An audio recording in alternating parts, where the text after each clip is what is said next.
8h13 sur Europe 1, l'invité de la matinale, Geoffroy Roux de Bézieux, président du MEDEF. Bonjour Geoffroy Roux de Bézieux. Bonjour. Merci, bienvenue dans les studios d'Europe 1. Vous serez, je le disais tout à l'heure, reçu lundi à Matignon par Elisabeth Borne dans le cadre des consultations de la Première ministre pour relancer le dialogue social après la réforme des retraites.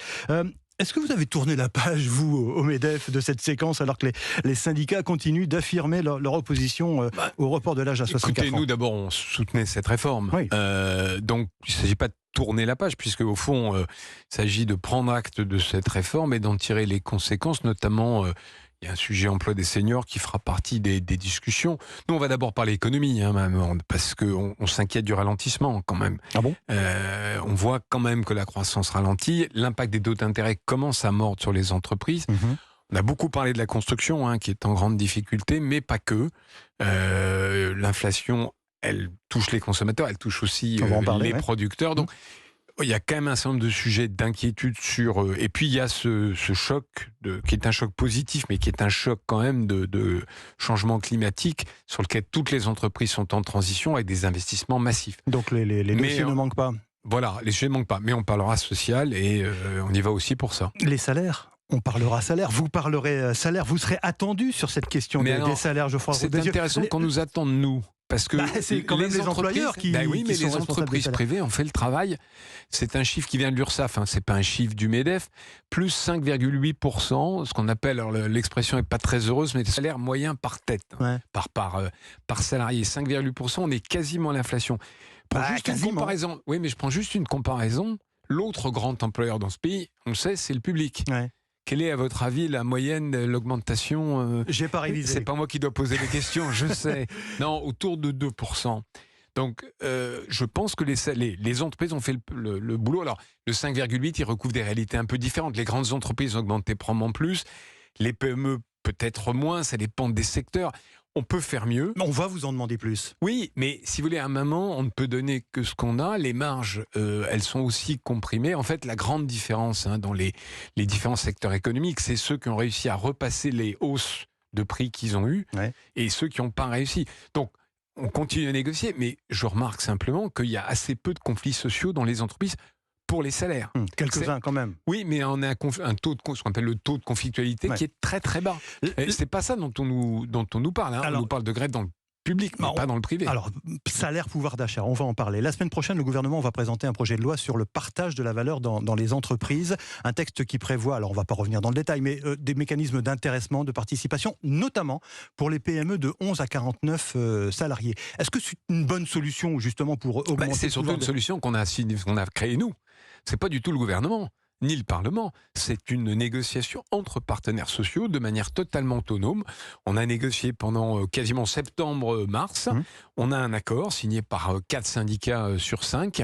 Et donc on attend que le gouvernement puis le Parlement le retranscrivent. Donc oui, c'est une bonne solution et c'est un bon accord. Ouais, mais c'est un texte qui prévoit une mise en œuvre en 2025, si mes informations sont exactes. Et si encore une fois j'ai bien révisé. Mais c'est maintenant que l'urgence du pouvoir d'achat se fait sentir. Mais encore une fois, je vous ai répondu. 5,8% d'augmentation, il manque juste un pouillème par rapport à l'inflation. Je pense que les entreprises ont fait le job. Après, l'accord, il doit être transcrit dans la loi. Il y a un mécanisme qui prend du temps. Mais je pense que les entreprises privées ont répondu présent à ce domaine, à ce défi de l'inflation. Il y a des cas de figure où il y a certainement des gens, c'est ceux qui prennent leur voiture pour aller travailler, qui souffrent. Et on le voit bien dans les entreprises, il y a une négociation permanente. Mais on ne peut pas accuser les employeurs privés d'être en deçà de la main sur ce sujet. Est-ce qu'il y aura un montant minimal, justement, garanti pour cet intéressement, cette participation? Non, vous allez me dire, ça dépend de la santé des entreprises. Exactement. Une entreprise qui perd de l'argent, la participation est égale à 0. Donc ça ne veut rien dire. Non, il n'y a pas de montant minimal. C'est complètement proportionnel, justement, aux résultats des entreprises.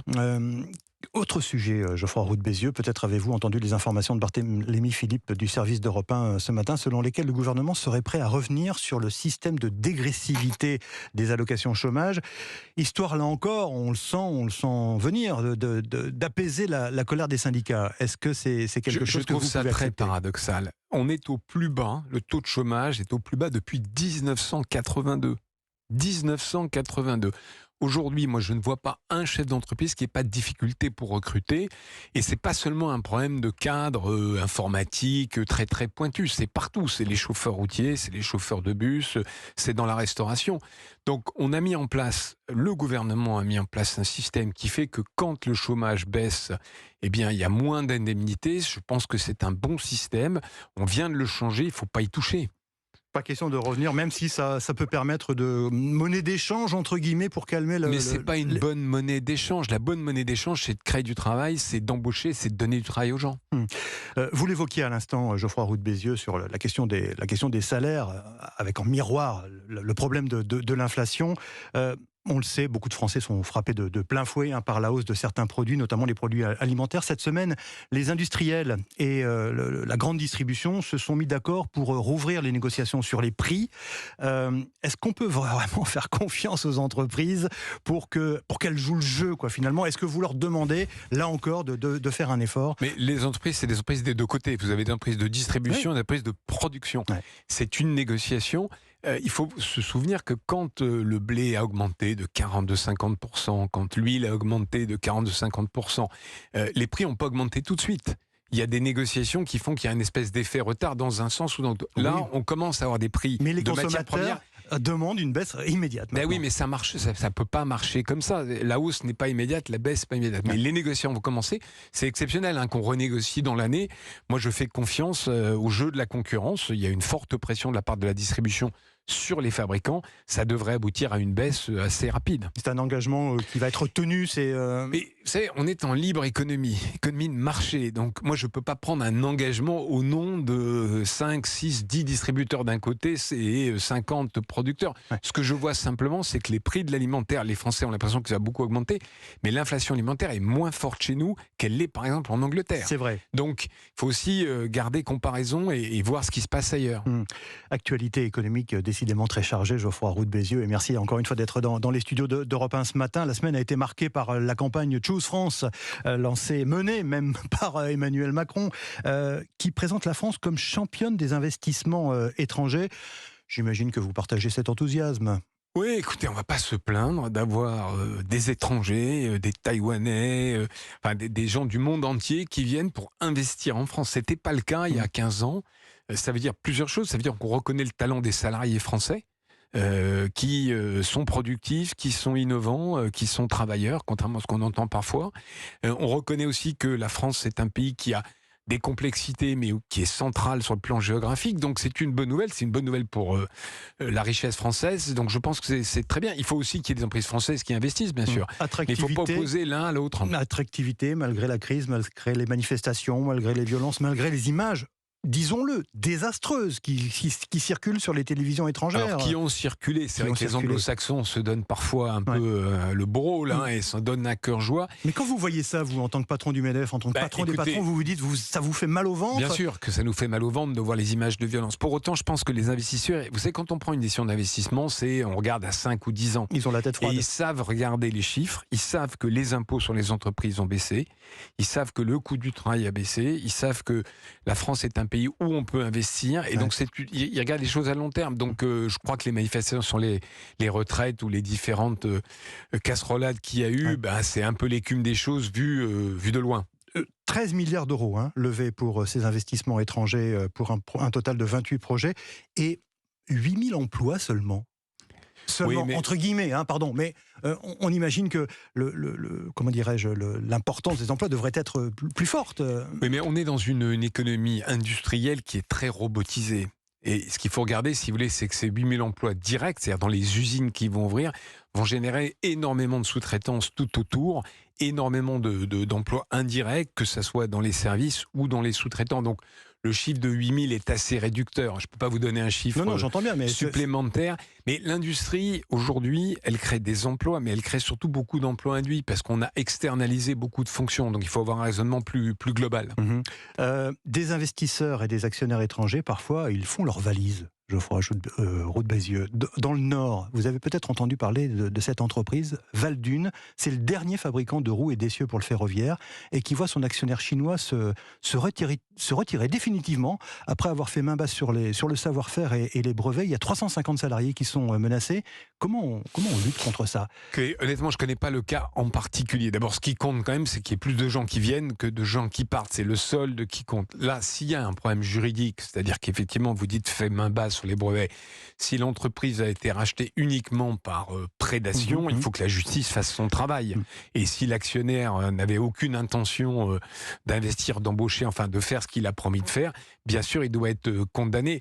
Après, il y a je ne sais pas comment a été rachetée l'affaire. Si elle a été rachetée au tribunal, c'est au tribunal de commerce de faire la diligence pour vérifier la nature de l'actionnaire. Si je vous pose la question, c'est aussi peut-être parce que parfois dans les entreprises, l'arrivée d'actionnaires étrangers, d'investisseurs étrangers, ça peut susciter des réticences à cause de l'inconnu, quoi, tout simplement. Non, mais bien sûr, et il y a eu des cas, comme toujours, vous avez des actionnaires étrangers qui sont mal comportés. Ce qui compte, c'est quand même que la grande majorité, la très très très grande majorité, fait le job. Les 8000 emplois dont on parle, les 13 milliards d'euros dont on parle, le sommet de Choose France, c'est très souvent des nouvelles usines. Donc là, on est dans un cas où il y a que du positif. Il ne faut pas, si vous voulez, opposer, le capitalisme français, européen au capitalisme français. On a besoin des deux. On a besoin d'investisseurs étrangers, on a besoin d'investisseurs français qui puissent investir en France. Cette réindustrialisation, au-delà des discours politiques d'Emmanuel Macron, vous dites, vous, que c'est une réalité qui est en train de se concrétiser. On peut espérer avoir touché le fond de la piscine, avoir donné le coup de talon pour remonter. C'est 30 ans, hein, pas Emmanuel Macron qui est à la fois responsable de l'un ou de l'autre. Non, j'ai pas dit qu'il était responsable, j'ai dit que c'est lui qui le vante, quoi.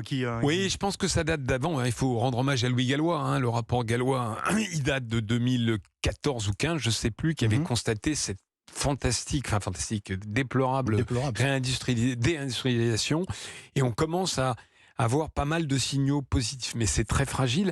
Et il y a un point qui est très important, c'est qu'on est en train de vouloir décarboner notre industrie européenne, française. Il ne faut pas que cette décarbonation nous amène à la désindustrialisation. C'est-à-dire qu'il faut être capable de produire vert, mais de produire compétitif. C'est, à mon avis, le grand sujet pour nous. Vous achevez, Geoffroy Roux de Bézieux, un mandat de 5 ans à la tête du MEDEF. Au début du mois de juillet, les adhérents de votre organisation se choisiront un nouveau président. Qui souhaitez-vous ? Un nouveau président ou une nouvelle présidente ? Ou une nouvelle présidente, pardonnez-moi. Qui souhaitez-vous voir vous succéder ? Écoutez, moi, je ne prendrai pas parti. Vous savez, il y a d'autres organisations syndicales ou patronales où le président choisit son successeur, parfois avec succès, parfois sans succès. Ouais. Nous, on n'a pas cette tradition-là. J'ai 2 candidats de bonne qualité, un qui était le président délégué, l'autre qui était ma vice-présidente. J'ai beaucoup travaillé avec les deux. Je crois que les deux s'inscrivent dans la continuité et donc je ne choisirai pas un successeur ou une successeuse. Vous souhaitez que tout se passe tranquillement. Enfin, tranquillement, c'est pas une question de tranquillité. Parce qu'il y a eu quelques remous quand même. On a entendu un jeune candidat, Guillaume Quérou, qui a protesté contre le fait que cette élection elle était pliée d'avance, qu'il fallait casser l'image du MEDEF, que c'était un MEDEF CAC 40 et qu'il fallait changer tout ça. Il a peut-être pas tort. Écoutez, ce jeune candidat, personne ne le connaissait, donc il a voulu faire un peu de notoriété. Bon, tout va bien. Non, écoutez, je crois qu'il y a des sujets très importants. On a parlé de Madame Borne, mais on a beaucoup de sujets sur la table aujourd'hui à négocier avec les syndicats. On a énormément de négociations à avoir dans les 6 prochains mois. Donc, il ne s'agit pas d'une élection tranquille, c'est une élection importante avec un successeur, une successeuse qui doit être en capacité de prendre le relais immédiatement dès la mi-juillet. Merci Geoffroy Roux de Bézieux. Merci d'avoir été notre invité ce matin, président du MEDEF. Encore pour 1 mois et demi, en quelque sorte. C'est bien ça. Merci, bonne journée à vous. À bientôt.